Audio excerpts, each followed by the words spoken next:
Karena ternyata dalam kehidupan kita itu Mas Iman tidak pernah sepi daripada masalah.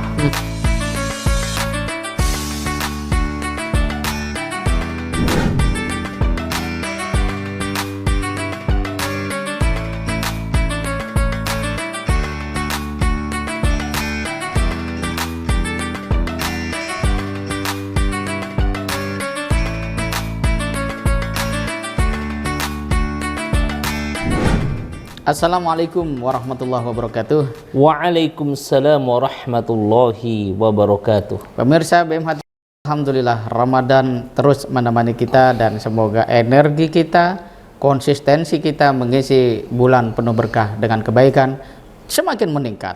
Nah, dan pada kesempatan kali ini kita akan membahas lagi tadabbur ayat Quran dalam sesi Tadabbur Harian Ramadan yang dipersembahkan oleh Baitul Mal Hidayatullah di BMH TV, channel cerdas menggerakkan.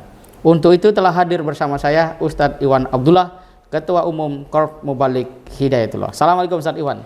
Waalaikumsalam warahmatullahi wabarakatuh. Masya Allah, konsistensi kebaikan harus terus ditingkatkan Ustadz ya. Alhamdulillah. Alhamdulillah.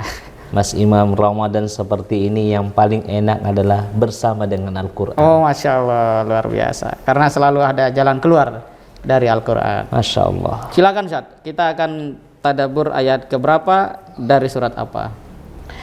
Bismillahirrahmanirrahim. Assalamualaikum warahmatullahi wabarakatuh.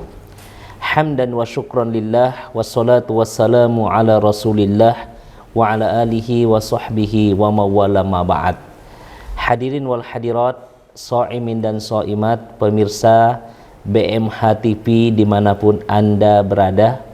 Alhamdulillah, pada tadabbur hari ini kita akan membahas sebuah ayat. Sesungguhnya sebuah ayat ini sering diulang oleh Allah Subhanahu wa Ta'ala dalam Al-Quran. Jadi kami dalam tadarus Mas Imam di bulan Ramadan ini kerap kali menemukan panggilan Allah Subhanahu wa Ta'ala yang diulang-ulang dalam Al-Quran. Apa itu? Ya ayyuhalladzina amanu. Ya, kami sempat mengecek dan menghitung, nanti pemirsa tolong hitung juga. Jumlah panggilan tersebut itu ada 89 kali. 89 kali Allah Subhanahu wa Ta'ala memanggil dengan cintanya kepada kita, ya ayyuhalladzina amanu, wahai orang-orang yang beriman. Salah satu sahabat dari kalangan mufassir yaitu Ibnu Mas'ud mengatakan, ketika ada kata-kata dalam ayat yang diawali dengan panggilan ya ayyuhalladzina amanu, maka perhatikan dengan sangat serius. Kenapa? Karena setelah panggilan itu, kata Abdullah ibnu Mas'ud, hanya ada dua. Imma itu perintah, imma itu larangan. Dan selalu begitu. Nah, kali ini kita akan membahas satu aja Mas Imam dalam bincang-bincang santai kita, yaitu dalam surah Al-Baqarah ayat 153. Di mana Allah Subhanahu wa Ta'ala berfirman, ya ayyuhalladzina amanu sta'inu bis-sabri was-shalah innallaha ma'as-sabirin. Allah memanggil tuh orang-orang beriman. Hai orang-orang yang beriman, ista'inu bis-sabri was-shalah. Jadikan itu salat, berarti ini perintah. Ya. Jadikan itu salat sebagai sarana jadikan itu sabar dan salat sebagai sarana minta pertolongan kepada Allah. Dan Allah mengatakan innallaha ma'as-sabirin. Nah, ternyata di surah Al-Baqarah juga ada ayat yang sangat senada dengan ayat ini.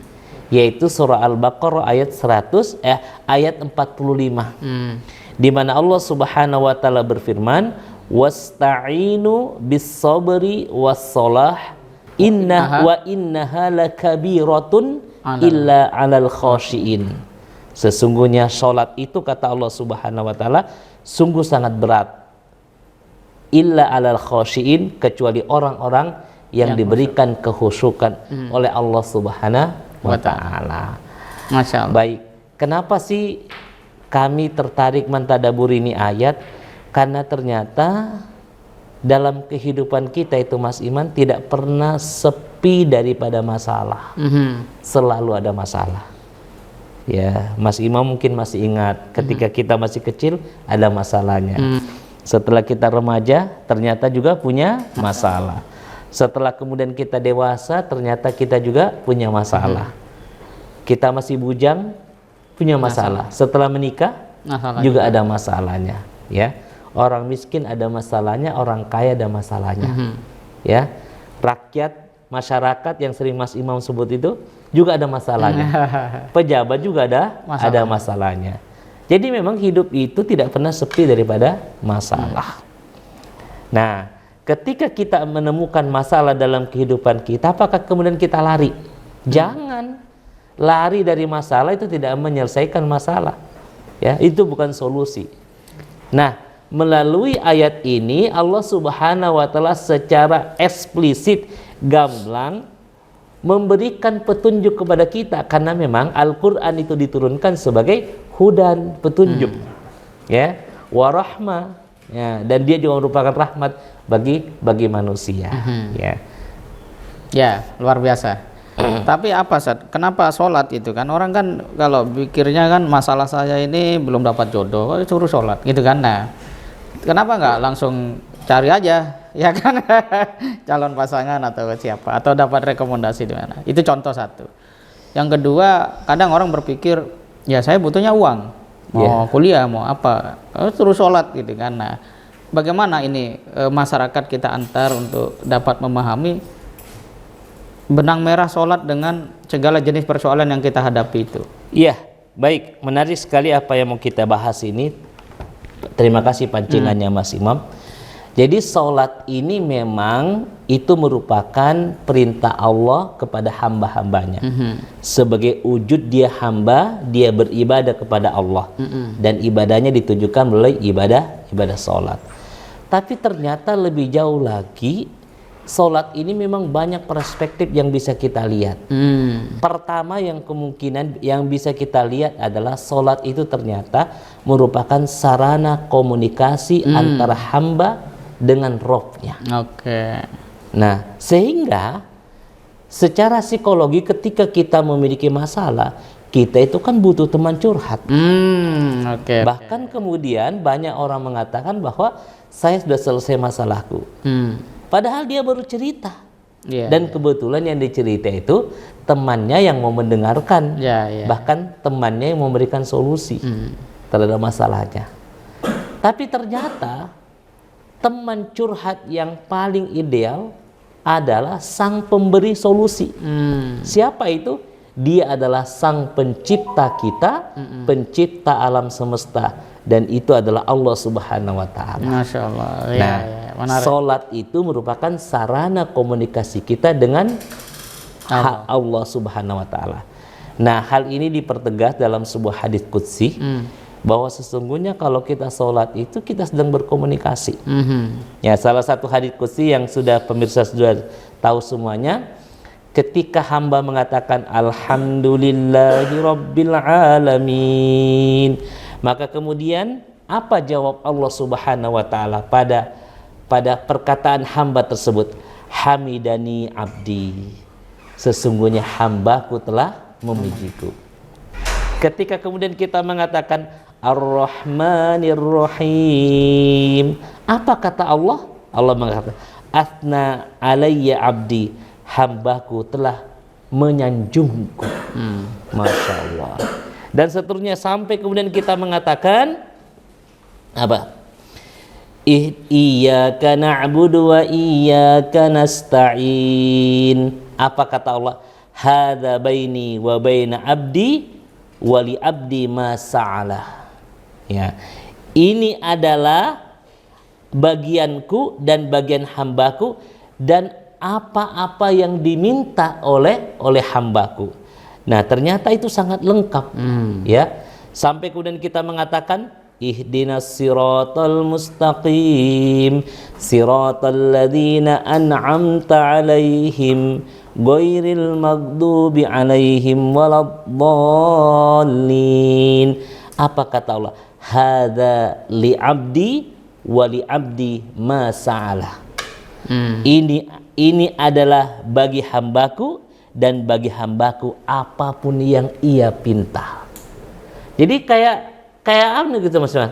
Dialog yang sangat interaktif, komunikatif, penuh empati. Ya, ini yang pertama. Jadi salat itu menjadi sarana kita minta pertolongan karena dia adalah merupakan sarana kita bercakap-cakap dengan Allah.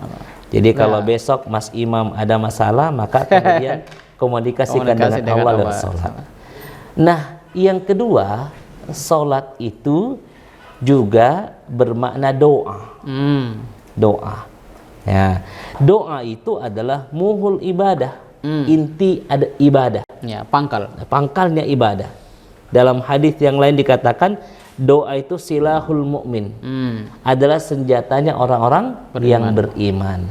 Jadi pemirsa yang dimuliakan oleh Allah Subhanahu wa taala, apapun masalah kita, salat solusinya. Ceritakan sama Allah. Masya Allah. Ya Allah, saya kepingin naik haji ya Allah, tapi penghasilan saya masih seperti ini. Engkau maha kaya.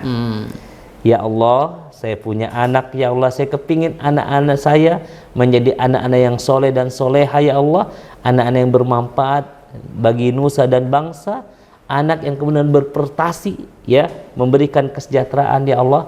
Ya Allah, tolong ini anakku ya Allah. Ya, apalagi ini adalah bulan Ramadan, mari kemudian kita manfaatkan sebaik-baiknya waktu sujud kita, waktu duduk di antara sujud kita untuk kemudian memanfaatkan, kita rasakan tuh bahwa kita sedang berkomunikasi, kita juga sedang berdoa kepada Allah, dan yakinlah Allah Subhanahu wa taala mendengarkan doa-doa kita. Masya Allah, luar biasa. Jadi kita dapat memahami bahwa Allah Subhanahu wa taala dengan Al-Qur'an dan perintah yang ada di dalamnya itu memberikan jalan keluar. Saya pernah bertemu dengan seseorang yang mengatakan bahwa dia lama sekali di Australia. Masya Allah. Dia mengatakan mengapa tren bunuh diri di negara maju ekonomi itu cukup tinggi. Padahal semua sudah dijamin asuransi. Dia tidur ada kebakaran, mobilnya asuransi, rumahnya asuransi. Tetapi ketika mereka mengalami kegagalan, mereka tidak siap. Karena mereka meyakini bahwa yang menentukan hasil itu adalah kerja keras. Maka ketika dia kerja keras dan tidak berhasil, dia frustasi, dia putus asa. Nah, disitulah kita bersyukur memiliki Allah Subhanahu wa taala sebagai Tuhan kita, yang ternyata dengan sholat itu kita bisa curhat. Nah, curhat terbaik kepada manusia saja sudah tadi dijelaskan oleh Ustadz Iwan, apalagi kita curhat kepada Allah. Namun sholat tidak bisa sekali sholat selesai jawaban begitu saja. Sebagaimana orang nanam jagung, hari ini ditanam, besok jadi panen, tidak mungkin. Harus ada sabar. Itulah dua hal yang harus menjadi pakaian kita. Semoga Ramadan ini menjadikan kita semua bisa bersabar, bisa mendirikan sholat dengan sebaik-baiknya, sehingga Allah terus menolong kita. Kita bertemu lagi pada tadabbur harian Ramadan yang akan datang. Terus dukung BMH TV channel yang cerdas, gerakan, share, komen, dan subscribe. Assalamualaikum warahmatullahi wabarakatuh. Waalaikumsalam warahmatullahi wabarakatuh.